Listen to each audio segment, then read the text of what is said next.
So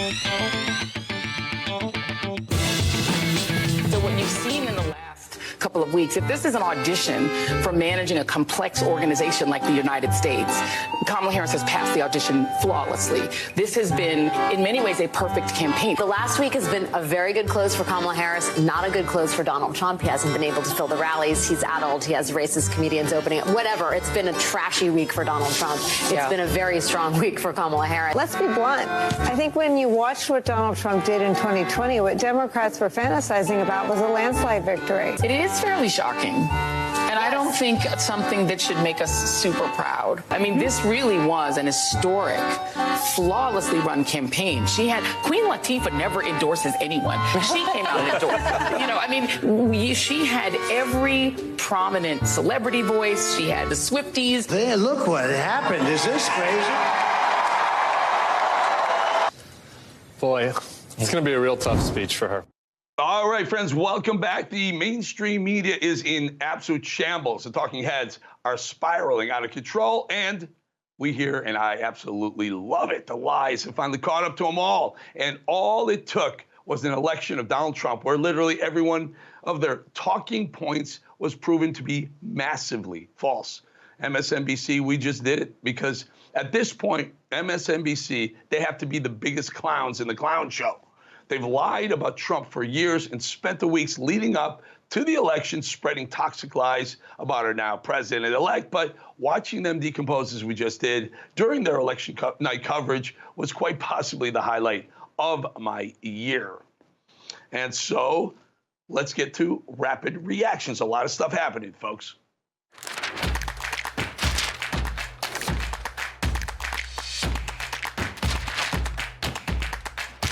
Well, maybe the best contribution to society that we can get or got from the Biden administration was the complete destruction of the mega mainstream legacy media. Nobody trusts these clowns anymore. They've proven their corruption and incompetence time and time again. Yeah, we're talking to you, CNN, ABC, CBS, MSNBC. None of them were even close to being correct about a single thing that they put out there about the election. Nothing. Yet, we, the people, are supposed to trust them as a news source. The aftermath of this historic media failure is starting to take shape. And let me just separate and reiterate once more, it's a truly beautiful thing. They're ripping their hair out over at CNN. Check this out. This network, which is no stranger to massive layoffs, by the way, is reportedly preparing to axe some of its top stars. Anderson Cooper, Wolf Blitzer, you're getting up there in the age, yeah?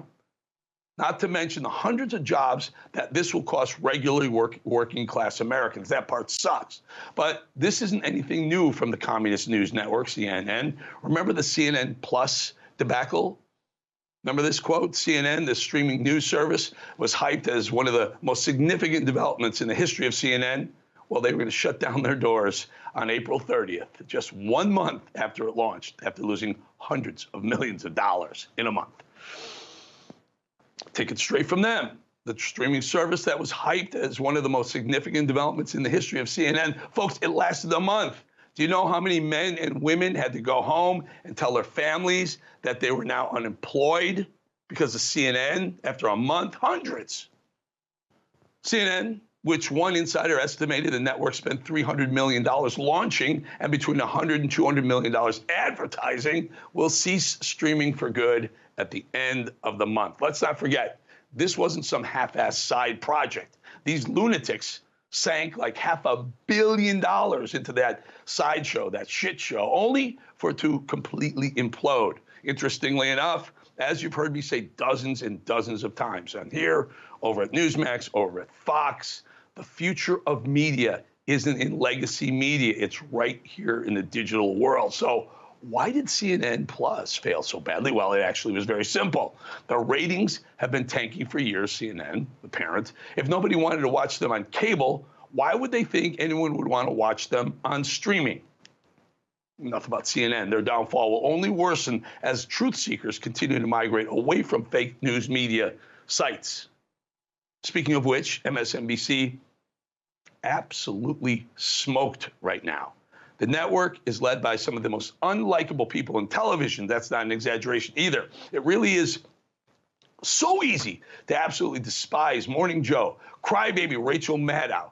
By the way, Rachel Maddow makes $30 million a year to work one night a week.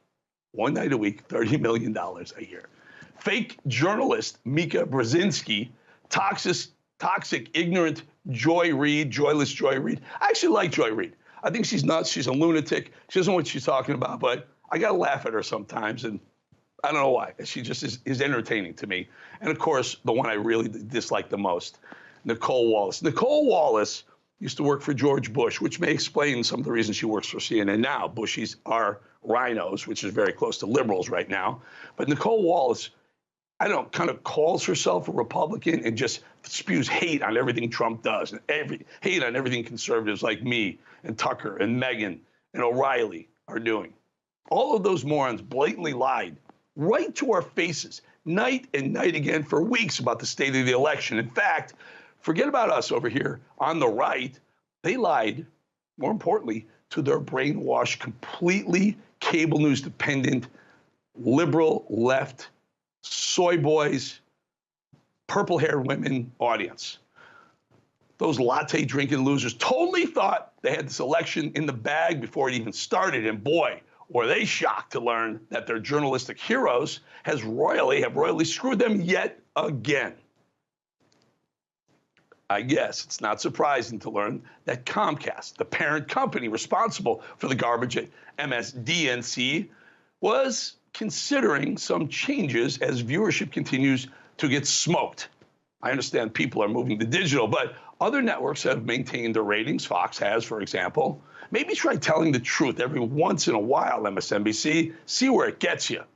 Back on the right side of the aisle, the push for freedom of speech and uncensored truth has yielded some incredible rewards. Elon's X, has become the election hub for millions of Americans who got their news from millions of other tweeting Americans. We became the story. We became not only the story, but we were delivering the story. At X, you're not only telling the story, you're videotaping the story, you're opining about the story, and then you're delivering it to each other. It's amazing. It's incredible. It is incredible and refreshing to see people researching your own curiosities and validating our thoughts with tweets, pictures, and videos from other truth-seeking Americans with no corporate overlords telling you what you can and cannot say. Because I will tell you, folks, I spent the last 17 years at Fox and at Newsmax, and I will tell you, there was not a day went by where the overlords up top checked in to see what you were going to say, what you were talking about. At Fox, generally, they let you do what you wanted to do. They had an idea, they had an agenda, and you knew it, and you kind of played along. At Newsmax, not so much. You were told what you can and cannot say. I'll give you two good examples. Talk about vaccine mandates, you got screwed. You were told don't do it. You were punished. And you talk about funding Ukraine with tax dollars. If you didn't like it at one of my last networks, the one I just mentioned, you risk being fired for it. And that's why I'm not there anymore, because I couldn't do it anymore. I had to be truthful. I came here because I needed to speak the truth, to speak my mind. Don't mandate a vaccine. Stop spending taxpayer dollars on Ukraine or any other foreign country in the world. We're broke. We're $36 trillion in debt. We don't have the money to support your foreign wars, so stop it. By the way, that's why I love the Pete Hegseth pick for Department of Defense. He's against that, too. The Republican influencer space has blossomed into something incredible, and so has the world of conservative podcasting. We saw the impact that Charlie Kirk and Joe Rogan had on this campaign, not to mention the hundreds of fully digital projects giving you nothing but the truth. The whole truth, by the way. The whole truth. Stop for a second, prompter. The whole truth, because here's where it is. The media, the right side media, Fox, Newsmax, and others, will allow you to be truthful, but not the whole truth. They won't let you tell the whole story because it may offend one of their corporate advertisers. If you say something that pisses off a big pharma, you can't be against vaccine mandates because they may be selling ad time to a big pharma. If you're against a certain Ukraine mandate or other mandates, you may piss off another advertiser. So you're not allowed to do it on these corporate levels. We can do it here. We can say whatever the hell we want. I can say bullshit here if I want. You know what? It's bullshit that they won't let you do it, but I can do it here. See the difference? This is organic. This is real. And you know what the people have said? Enough of that pre-scripted, that pre-edited, that pre-censored bullshit that they're putting on TV on both the left that we're talking about, but also on the right. That's why Tucker is killing it. That's why Megyn Kelly is killing it. That's why Charlie Kirk is over there crushing it. Steve Bannon crushing it, because we're telling you the truth, our truth. It's hard. You can't say this isn't better than cable news. Megyn Kelly, Bill O'Reilly, Tucker, even me. This is the future. The mainstream media is dying a slow, deserving death. There are decades of lies or splitting the truth have actually split the country. The talking heads want to blame Trump for our division in this country, yet they made the bed and they are stuck laying in it right now. The corrupt media has gone too far, not only by lying about this election, but how about governing and covering for Joe Biden? Is anyone still talking about that? Joe Biden has been mentally fried for years. He was unwell when he won the election, deteriorated in the White House. Yet the corrupt media constantly told us that all that was there is nothing to see here, folks. Nothing to see. Don't believe your lying eyes. I know all hell is broken loose under this ghost of a president, but to be completely honest, folks, America got incredibly lucky. We dodged a bullet, so to speak, with that Trump bullet. Think about that for a second. He missed assassination by this much. America missed maybe not being saved by this much. That's why when that happened, I was out there telling everyone, this man's, he won. It's a U.S. mandate, sure. There's a higher power mandate for Donald Trump to be in the office. I knew at that moment. Incredibly lucky, sure. You do realize that for the better part of, let's say, 2 full years, there's been no real commander-in-chief running the country. They have a lot of aides running it. That's not to say the first 2 years were great, but at least he had 1 or 2 brain cells left. That means that for 2 full years, at least, there were no eyes on our adversaries, both foreign and domestic. No eyes on our economy, which we've all felt and still feel. There was no leader, no one leader overseeing the everyday well-being of our country, of your country. Yet the media, those jerks at CNN, MSNBC, CNBC, all of them, they praised Joe Biden's every breath. Joe Scarborough, I'm talking to you. You said a few months ago, you said he's never been better. Karine Jean-Pierre said the same thing. You repeated the White House talking points. I know for the past 4 years, it's been terrible for America. But if you think about it, we were a captainless, a rudderless ship, so to speak. We actually got lucky that things weren't even worse. Kim Jong-un, China, even Russia. And you can thank the lies created by the now dying, corrupt legacy media for shamelessly putting the future of our country at risk. All right, folks, I got to do this. I love Goya. Goya, yes, sure, they're a sponsor here, but I've known Goya for a very, very long time. Bobby Nonway runs the company. It's a family-run company. He's from Spain. He was born in Puerto Rico, but he loves America. He loves Trump. What a great patriotic company, Goya and Bobby Nonway. In 2021, by the way, Goya launched Goya Cares. It's a global initiative to protect children and educate children on mental health. Goya Cares is providing schools and community centers with a preventative education curriculum and a free assembly that includes the viewing of the Goya Cares film Press Pause. Press Pause is intended to raise awareness regarding mental health issues, abuse, and bullying among children, among teens, and within our communities.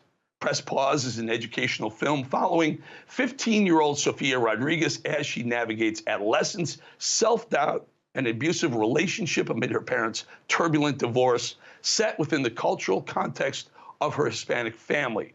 The film explores her discomfort with unwanted attention from her uncle and the pressures of maintaining a facade of perfection in high school.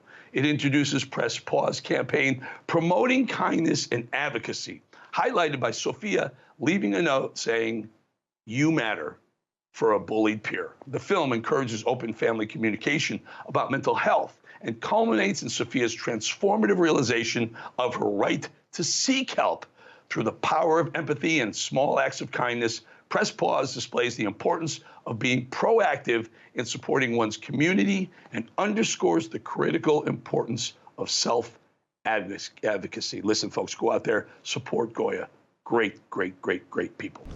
All right, folks, now time for today's Truth Bomb.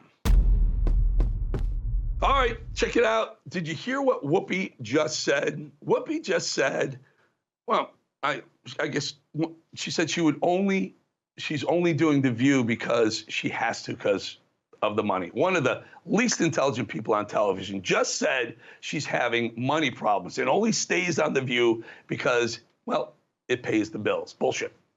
I'll say it. Bullshit. Her publicity, I don't know. I guess that we've heard now her net worth is somewhere in the range of $30 million. I heard higher.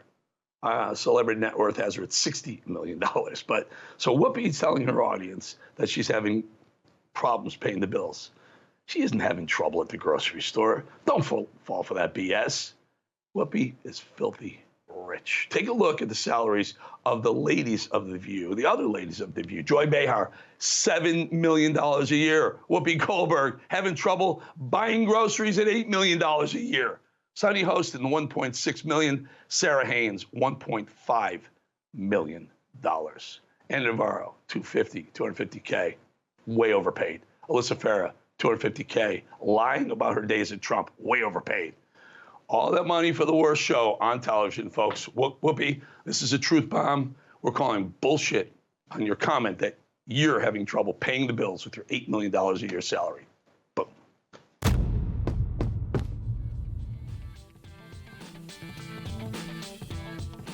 All right, folks, what are they afraid of? Elon Musk, veritably the greatest businessman of all time, move aside Henry Ford, bringing that business brilliance to our government, protecting and defending our First Amendment rights. Yes, bring it on. Sounds great. So what are they afraid of, the left? What are they so afraid of? Robert F. Kennedy Jr., RFK, descendant of Camelot, progeny of Robert Kennedy. RFK Jr., a man focused on making our children healthier, all of America healthier. Sounds great. So what are they afraid of? Vivek Ramaswamy, another brilliant businessman, a bright, shining example of the American dream, looking to make our government more efficient for all of us so that our tax dollars go towards what's really needed, not the bullshit spending that they're so used to. So ask yourselves why. Why is the left and the mainstream media so afraid of these people? What are the left so afraid of? Government efficiency? A healthier population? Free speech for one and all? Huh. Remember what Trump said. It's called MAGA, Make America Great Again. What's wrong with that? But they hated it on the left. Well, yes, yes, and yes. They're afraid of those things and more because every single thing that's happening is lessening their control. They are losing the grip on the control of all of Americans, and they know it. They knew what was going to happen. This wasn't just about President Donald Trump. Well, it was very much about him, but they've been worried about this for a long time. They've been petrified of what the Team Trump is assembling, if that would change America, if that would drain the swamp. They've been trembling about what these people, Elon Musk, RFK Jr., Tom Homan, Vivek Ramaswamy, Tulsi Gabbard, bring to the table, and more specifically, how they will disrupt every sector of our government, of both public and private sectors, and of our entire society as a whole. Let's get into it. Let's get right into it. President-elect Donald Trump announced Tuesday that Elon Musk last night and Vivek Ramaswamy will lead a new Department of Government Efficiency, also called DOGE, like the Dogecoin that Elon so loves.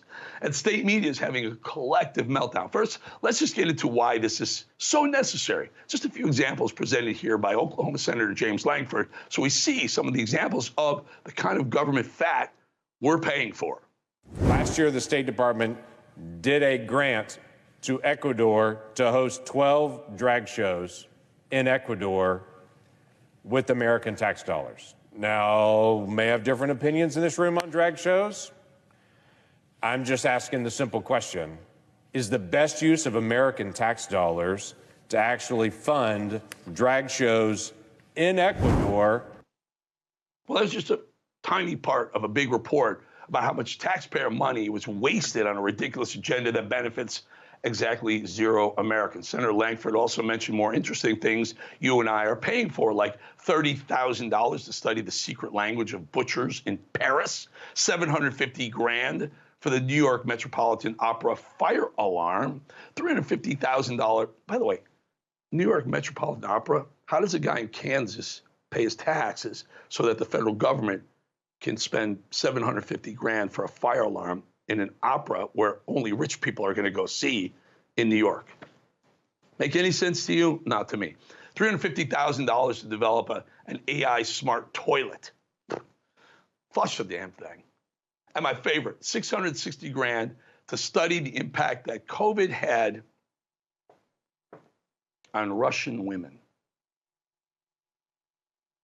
Who cares? Who cares? Wait a minute. Russian hookers in New York, where all the diplomats go and all the politicians go when they go to the UN? Oh, now I get why they spend so much money. But get this. When that big hurricane hit and wiped out North Carolina, parts of North Carolina, $700 to each American family. $700 measly dollars for every American family that got wiped out in a hurricane. Got it. Shut it all down. Too many federal agencies, too much government. Government regulation sucks. Enough is enough. These jobs that Joe Biden goes on and on about whenever he wakes up from a nap long enough to come out and cough up literally lies about the economy. These jobs that Kamala Harris would go on and on about, most of them were government jobs, government sector jobs, the public sector, fatty government that benefits no one. Vivek, Elon, shut it all down. Stop wasting our money on all this bullshit. Cut the fat now. I want the government to shut down the last time they kicked the can down the road and the time before that and the time before that. Americans only stand to benefit from shutting them all down, cut them out, get rid of the agencies, get rid of the workers. Sorry, go get a job. Listen, I'm a libertarian. I strongly believe in less government, smaller government.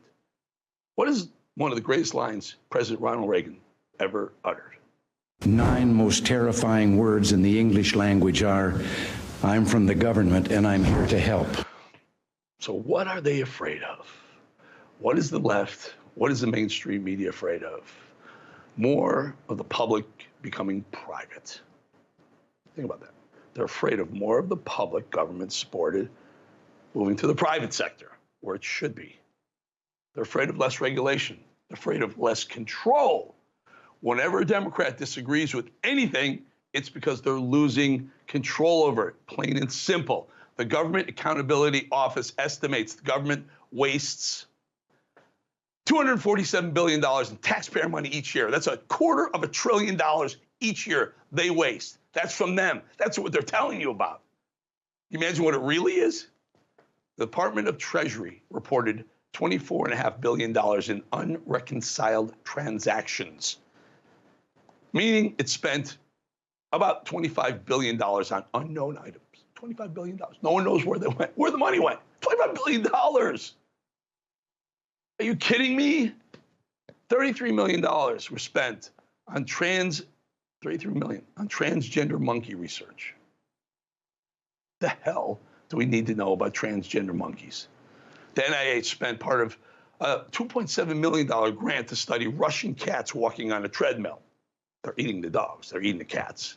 The importance of the Department of Government Efficiency, DOGE, cannot be overstated. After the announcement of DOGE, Musk took to X to say all actions of the Department of Government Efficiency will be posted online for maximum transparency. Anytime the public thinks we're cutting something important or not cutting something wasteful, just let us know. We'll also have a leaderboard for the most insane, dumb spending of your tax dollars. This will be both extremely tragic and extremely entertaining. Sign me up, Elon Musk. Great job. One, could you ever imagine that kind of transparency coming from the Democrat Party? They'd rather stab their eyes out. And two, Mr. Musk, I think we all very much look forward to seeing those insanely dumb things and hearing about how you cut them all out, you and Vivek. Make America wealthy again.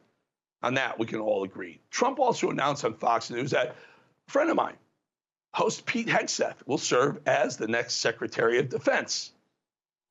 Cue the meltdown. The former and future president is moving quickly to fill the clown car and round out his cabinet before he changes his mind and fires them all. Moments ago, Trump announced that he has selected Fox Weekend morning show host, you can't make this up, Pete Hegseth, to serve as Secretary of Defense, because why not? Clown car? Joy? Clown car? Kind of like this clown car? He, yourself, Joy. So, the clown car? Admiral Levine? Really? All those transgender freaks in our military? Ads for transgenders? The world was laughing at our military. Pete's going to get in there and clean shit up. That's great. That's great. No woke in Pete, Joy. No joy in Joyville either, I guess. So let's just talk a little about Biden's chosen cabinet. Never mind the fact that Kamala Harris served as vice president, but we've already more than covered that and lived through the details of that disaster of his choice, and that 75.5 million Americans, and still counting, voted against that choice. But what about Mayor Pete? Total and utter transportation chaos, derailments, natural disasters that were hardly paid attention to. East Palestine, remember that? Planes literally breaking apart in sky. Zero infrastructure tended to. Racist highways, Pete, right? Or if an underpass was constructed such that a bus carrying mostly black and Puerto Rican kids to a beach, or there would have been, in New York was designed too low for it to pass by, that obviously reflects racism that went into those design choices. I don't think we have anything to lose by confronting that simple reality. That was Mayor Pete saying roads, bridges in America were racist. That was your transportation secretary, leftist morons. Or how about this jewel, this gem, Alejandro Mayorkas. The border is secure, right? It's my testimony that the border is secure, and we are working every day, day and night, to increase its security. That guy could be the most incompetent son of a bitch in all of D.C. Thank God he's gone. And Kristi Noem will replace him, thankfully for that, too. The border is secure. Laken Riley's family would highly disagree with you, Mayorkas. A nice report revealing that 13,000 murderers, 15,000 rapists, and 425,000 convicted criminals came into this country. Well, that would kind of disprove your theory, Alejandro, that the border is secure. 15 million illegal immigrants. Should I go on, Mayorkas? Oh, that was said under oath. Or what about Janet, inflation is transitory, Yellen? Transitory, as it went to 9%. Not so transitory unless we're literally redefining what transitory means, because we're still 20% higher than when he took office. So transitory, yes, it will be transitory when Trump gets back into office. Janet, thank you very much, Yellen. And what about Defense Secretary Lloyd Austin? How about what? Should we talk about that Afghanistan withdrawal? Do you have regrets about the withdrawal, or how the withdrawal occurred from Afghanistan that cost the lives of 13 of our service members? I don't have any regrets. You don't have any regrets. Secretary Austin, is very telling. No regrets. 13 service members killed. They knew it was coming, too. They knew the suicide bomber was coming. They had cables coming from the State Department into the State Department. No regrets. Indeed, that alone would be enough to justify calling Lloyd Austin a stain on this country. And the man walked off his job, told no one, and even after a medical emergency, he tried to keep it quiet from the American people who pay his salary and depend on him with their lives and the work he does or doesn't do. A Chinese spy balloon flew over the entirety of America in our airspace for a week, and no one said a word until they had to.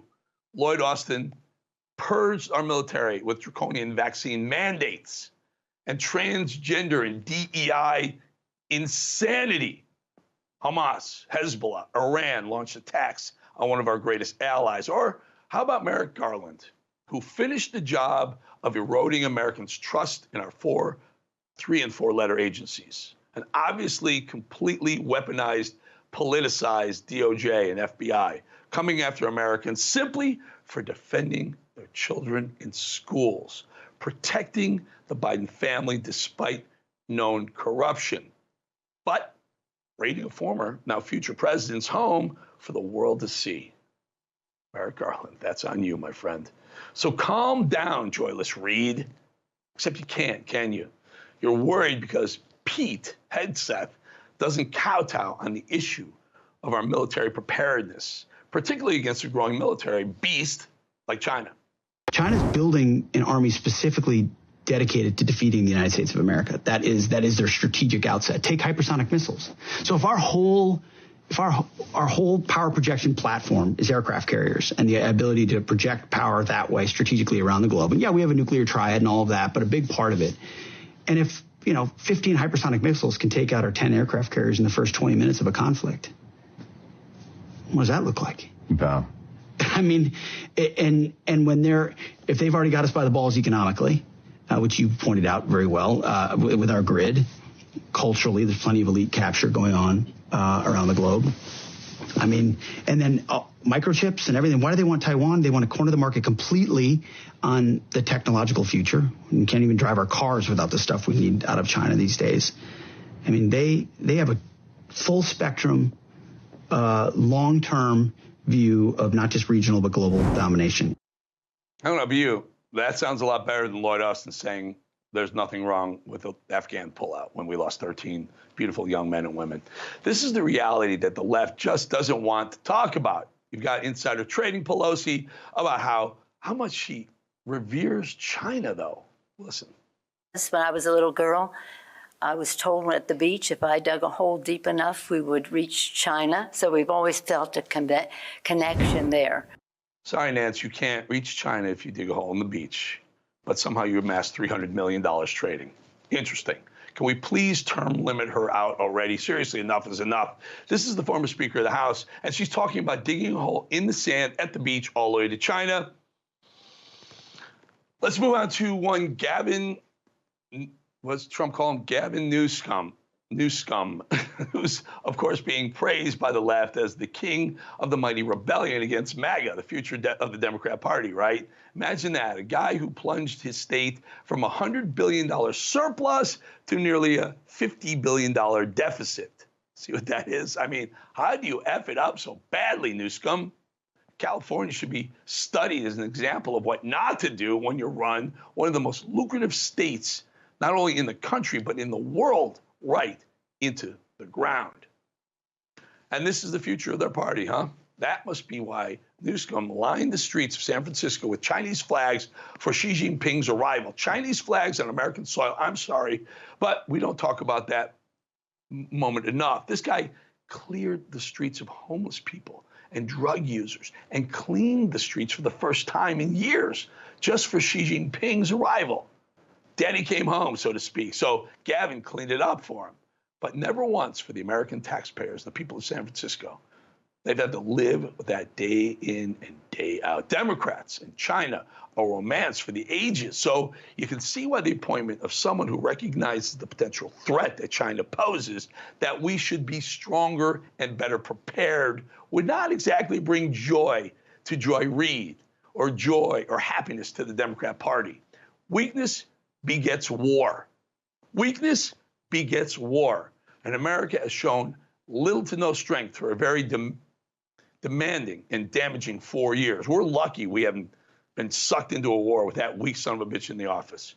It's more important now than it's ever been in a very long time. I've said it before and I'll say it again. If Democrats fear something, it's because they're scared to lose control of it. If Democrats are disappointed, then we're doing something right. They're afraid, and it's a very, very good thing. This, folks, is only the beginning. All right, folks, so we're going to leave you with this, and we'll bump out with this. So after this, we're going to say goodbye in advance of the soundbite. Trump 45 met with 46 Biden, who met with Trump 47 for a few minutes at the White House today. It was very cordial, smooth, let's call it the smooth transfer of power. And I will tell you, note Joe Biden. This is the happiest I've seen Joe Biden since he was elected 4 years ago. Good night, folks. Watch this. Mr. President-elect and former President Donald congratulations. Thank you. And looking forward to having like we said, smooth transition. Do everything we can to make sure you're accommodated, what you need. And we're going to get a chance to talk about some of that today. So good. Welcome back. Thank you very much. And politics is tough, and it's in many cases not a very nice world, but it is a nice world today, and I appreciate it very much. A transition that's so smooth, it'll be as smooth as it can get, and I very much appreciate that, Jim. You're welcome.